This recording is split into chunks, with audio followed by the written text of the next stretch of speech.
Hello, welcome to First Look. Thanks for being here again this week. So, you had a little bit of a break because the last couple weeks have been like no particular theme going on around us. We're not really looking at anything particular other than what the scripture is saying. This week, we're kind of pivoting. It's another kind of pivot week. And this one is one that some folks, I think, really connect with or really intrigued by, and other people, I think, it kind of glazes past us, right? And no matter what camp you're in, don't worry, you have plenty of company. So we're talking about the Transfiguration. And we get here kind of intentionally. The lectionary puts the Transfiguration that Sunday right before Ash Wednesday consistently. And I think that the reason for that is it's marking the, I should say, the transcendent element of who Jesus is. So if you think about the Christmas season, sort of exploring the incarnation, the personhood of Jesus, Jesus among us, Jesus here in our midst, then we start to kind of move from there to what is transcendent, what goes beyond. Because of course we're going to start moving towards Easter. And so the Transfiguration is sort of serves as the disciples' wake-up call to the transcendent, eternal, something bigger is happening here with this Jesus person. He's more than what I see in front of me. And I think that the Transfiguration kind of does that for us as well in terms of the season. So what will happen is that we have this week Ash Wednesday, and then we begin Lent. And Lent is that march towards Easter, and us kind of thinking about our own. We begin with our own mortality, and then we kind of move into our own weaknesses and shortcomings.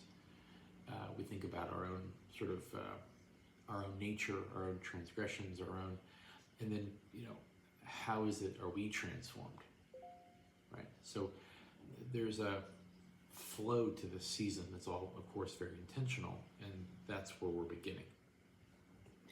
So most of the time, when we talk about the Transfiguration, we talk about one story, or we supplement it with another story that happens to Moses. So that's usually the two things that you're looking at on the Transfiguration. You're looking at the event itself that happens on the mountain for Jesus, and or you're looking at the passage where the face of Moses is transfigured or is illumined. And I think that's in Genesis 34. I'll look it up in 1 second, but I have that as our first reading. I'm sorry, Exodus 34, not Genesis. Exodus 34. So you can see that story, and we'll read it on Sunday. But I decided to not preach on that particular passage for this week, just for another way into the text. Because we're going to be talking about Transfiguration, but we're going to be talking about it from another angle. And since we've been in Corinthians for so long, the last several weeks we've looked at 1 Corinthians. I thought, well, 2 Corinthians has a passage that is used for Transfiguration, so let's look at that. And let's try to think about it from a slightly different perspective. And here's what we kind of need to know as we do that. So, as we've been talking about 1 Corinthians, I've been kind of looking at that disparity, right? It's sort of a call for the people of Corinth to act faithfully, collectively, from just differently. So, we've been looking at the economic disparities. We've been looking at and using those differences as sort of a backdrop for the way we understand the whole of the passage. So when we get to 2 Corinthians, you might expect more of the same, some other kind of critique. But the attitude of this book is much different than the last. So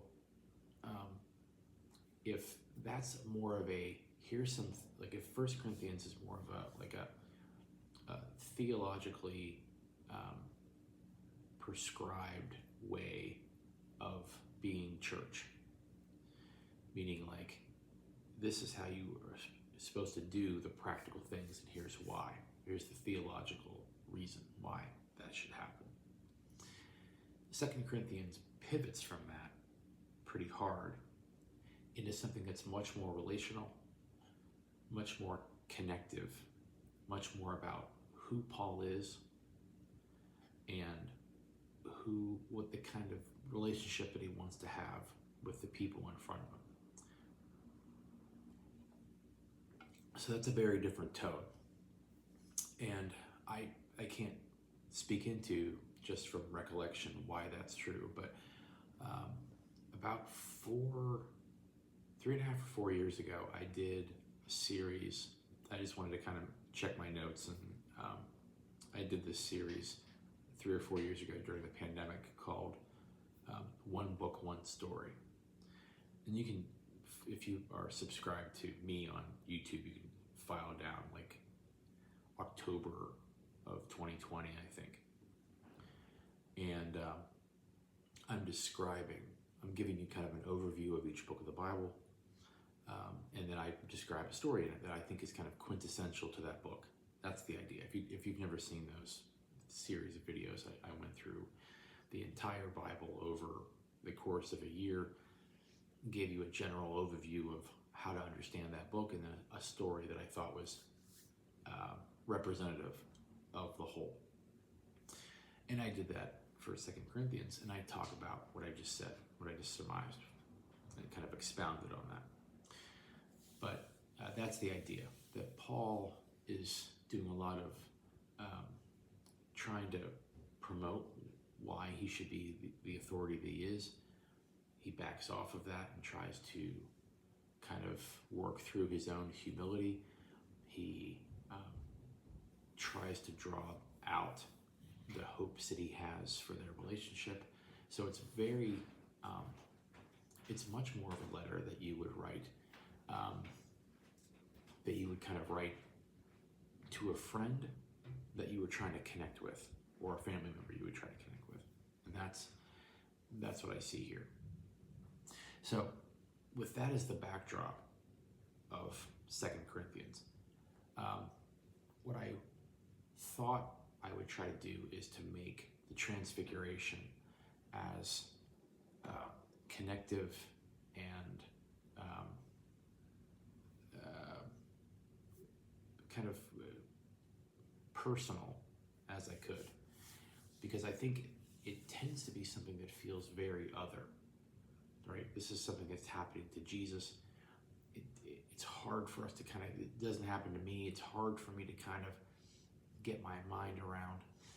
And so hopefully what we can do is take the context of 2 Corinthians, take this particular passage that kind of speaks to it, and then find ways of making the Transfiguration something we can kind of get our hands on, something that's more usable or tangible. That's the hope. So we'll see if we accomplish it or not. So, 2 Corinthians chapter 3, starting in verse 12, and then it moves to chapter 4, verse 2. That's where we are. Since then, we have such a hope. We act with great boldness, not like Moses, who put a veil over his face to keep the people of Israel from gazing at the end of the glory that was being set aside. But their minds were hardened. Indeed, to this very day, when we hear the reading of the Old Covenant, that same veil is still there, since only in Christ is it set aside. Indeed, to this very day, whenever Moses is read, a veil lies over their minds, but when one turns to the Lord, the veil is removed. Now, the Lord is the Spirit, and where the Spirit of the Lord is, there is freedom. That's the title of the sermon, There is Freedom. And all of us, with unveiled faces, seeing the glory of the Lord as though reflected in a mirror, are being transformed in the same image from one degree of glory to another. That's an important sentence. For this comes from the Lord, the Spirit. Therefore, since it is by God's mercy that we are engaged in this ministry, we do not lose heart. We have renounced the shameful things that one hides. We refuse to practice cunning or to falsify God's word. But by the open statement of the truth, we commend ourselves to the conscience of everyone in the sight of God.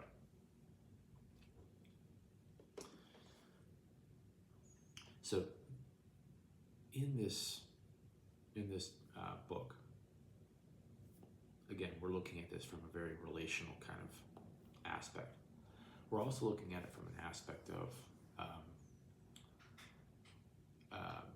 the famous passage that comes out of this, which is Paul talking about the thorn in his side.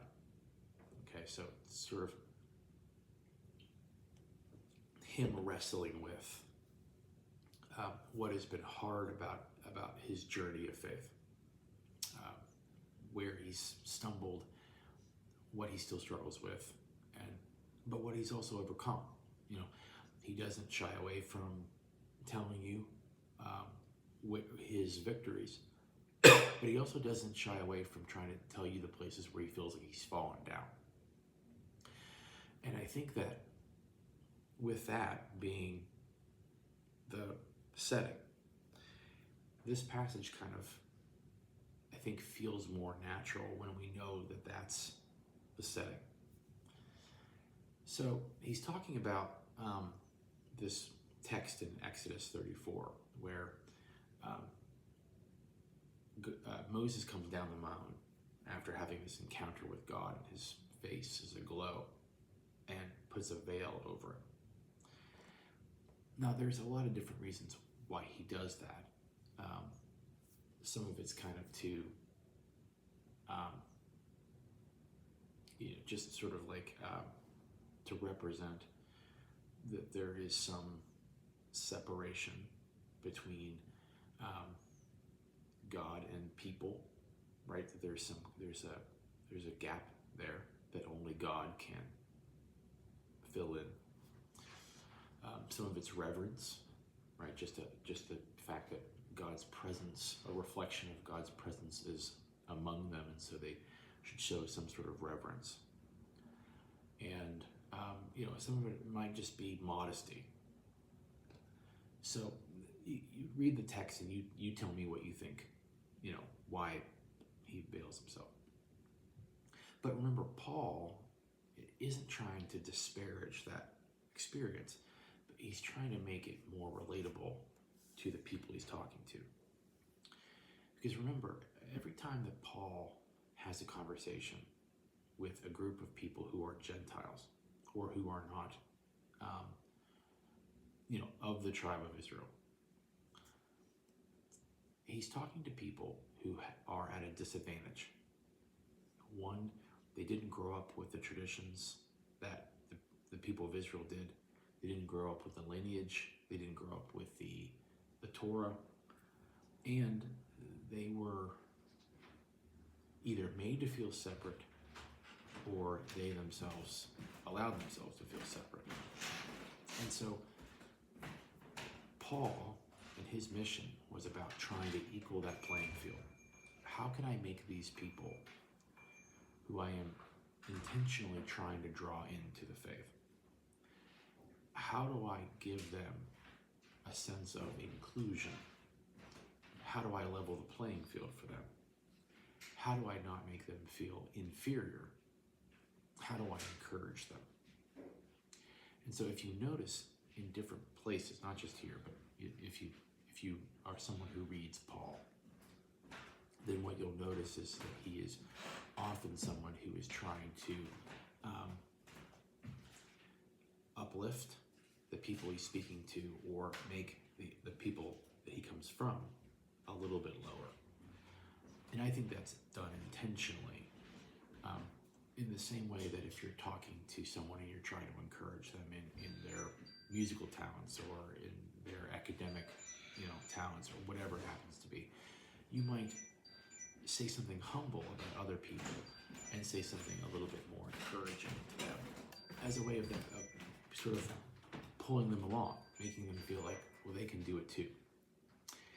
That's the way I see this text. I don't think Paul's in a position where he's trying to throw shade to Moses, but I do think he's trying to encourage them and remind them that the role of Jesus incarnate is to bridge those gaps, is to allow people into something that they wouldn't otherwise feel connected to, feel like they could be a part of.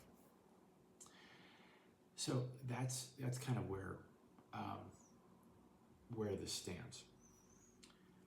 So the Transfiguration, then, if that's the setting, if we remember what that experience is like, Jesus is illumined, in every way, and there's a sense of otherness. There's a sense of kind of separation, right? And there's a sense of eternalness that comes with it, right? We have Moses and Elijah who visit him on the mountain, and his closest disciples are looking at this and trying to take it all in, and like, well, should we build shelters? Should we do this? They're in awe of this. They don't know what to do. They're trying to be helpful. And then it ends, right? Then it's just over. And they see Jesus in a completely different way. But then they descend back down the mountain and do what they have done before. So Jesus has to, after ascending to this place and being glorified, then has to de-glorify himself a bit, because they had this literal mountaintop experience with this sort of, endless wonder in front of them with, ancestors of old and, all this stuff. And then they have to literally come back down the mountain and be with the people and figure out what the next element is. And I think that is part of why what Paul was trying to do is say, part of your job, part of my job as the person who's trying to connect with you, is to make your faith something that you not only feel like you can be a part of, right? Jesus descends down the mountain. I mean, Jesus doesn't stay separate from us. His glory is shown, but that's not where he stays. That this is an intentional kind of connection. And I think that for us, that's an important reminder that both are true at the same time. That we have this transcendent one who leads and guides us and cares for us through the emboldening of the Spirit, but also one who descends and who loves us in this complete personal way, and with this great humility, bridges a gap for us. So I think I wanted to make sure that I kind of highlighted that, not knowing exactly where I'm going to be going with it, but I wanted to make sure that I highlighted it. And I'm going to do this a few minutes shorter than I have in the past, for intentionally, because I'm going to ask you to kind of do a couple of things that I don't normally ask you to do, just so I don't take up too much of your time. First, I'm going to link in the email that I sent to you. There's going to be the 2 Corinthians overview, one book, one story, just so you can look at it and kind of get an idea of where we're at. The second thing is I've done other first looks or other videos about Transfiguration. I think it might be worth your time to kind of look at them, because I'm intentionally looking at the Transfiguration from a different angle, from a different kind of passage. Maybe take a glance at those and see if that gives you some different kind of perspectives. I think that this passage is particularly challenging. And so I think as much as we can kind of lend to it and think about it, I think that we are only better off. Okay. I'm going to leave you there for this week. Thank you for doing this with me and thinking through this. All that stuff will be linked there for you. I hope you enjoy your week, and I will see you next time for another First Look.